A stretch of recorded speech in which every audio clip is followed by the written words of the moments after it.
things are getting pretty heated out here. I think my pants are on fire. Welcome to a pastor's life for me. Where's the fire extinguisher?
First Peter 1:6-7 says, "In all this you greatly rejoice, though now for a little while you have had to suffer grief in all kinds of trials. These have come so that the proven genuineness of your faith, of greater worth than gold, which perishes even though refined by fire, may result in praise, glory, and honor when Jesus Christ is revealed." Now, though we're not facing the same kind of trials as the Jews Peter was writing to, the message still rings true to us. Part of the Christian life is being refined. We sing the song, "Refiner's Fire, my heart's one desire is to be holy." But is it really our one desire? Isn't the whole point of us being refined due to us not being holy? But we should desire it above all. Being refined is part of being a Christian. It's called sanctification. It is the process of God working in us, refining us to be holy, to be Christ-like. The prophet Zechariah also speaks of God refining the remnant of Israel, so that they will call upon him, that they would be his people, and he would be their God. Both Peter and Zechariah compare God's refining work that he does in his people to refining gold in a fire. Now, we're using brass, but the principle still applies. When smelting and casting any metal, impurities will be in it. The process of melting the metal causes the impurities to rise to the surface. These can then be scooped out, and the remaining metal is now more pure.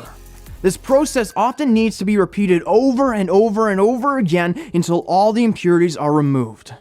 There is a certain beauty in taking scrap metal and turning it into something new and beautiful. Now, this isn't by any means a religious or political statement, but I do think we can see a lot of parallels behind turning casings into a cross. Ephesians 2:3 calls us children of wrath. We were by nature people of violence and rebellion. But through Christ's work on the cross, we have become a new creation, much like how the cross came from the casings. It is a beautiful picture of how God took scrap like us and refines us in His refining fire. He sands out the impurities in us, and much like how there are vines engraved into this cross, we show our new life as God chisels away our hard hearts. It is truly a wondrous work that God has done in us.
And there you have it. We've turned scrap brass into a cross, and I'm pretty pleased with it. I think it turned out quite well. However, it's not without its imperfections. Due to some impurities as well as some sand that came loose while I was pouring the metal, it's got a few problems. You can see that the hole for one of the vine leaves is much deeper than it should be, as well as delaminations, these micro cracks in the center. But I actually don't mind because it serves as a reminder that I'm like this cross. I am a picture of God's refining work. And like this cross has visible imperfections, I too am going to display these. Some of these imperfections are on the surface, but some are hidden within. But God knows, and He's not going to stop refining us until we are more pure than gold. So give this video a like and subscribe to our channel. I put a lot of work into this cross, and it probably comes close to 50 hours, and I think half of that is probably hand sanding. So smash that subscribe button and check out some of our other videos. But until next time, remember that we are constantly being refined by God. And part of being refined by God means that we need to know the Word, do the Word, and share the Word.